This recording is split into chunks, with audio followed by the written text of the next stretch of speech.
Hello বন্ধুরা, তোমরা সবাই কেমন আছো? আশা করি তোমরা সবাই ভালো আছো। আর আমিও খুব খুব ভালো আছি।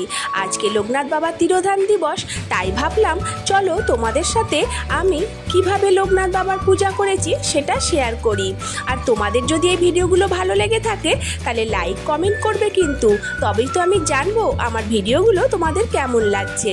এখানে আমি বাবাকে সাদা ফুল, নীল অপরাজিতা, পদ্ম আর রজনীগন্ধার স্টিক দিয়ে সাজিয়েছি। এখানে মালপোয়া, অমৃতি, মিষ্টি, দুধ, জল, তারপর যা যা বাবা খেতে পছন্দ করে, নকুনদানা, মাখন, দই, সব ফল এইসব দিয়ে আমি বাবাকে পূজা করলাম।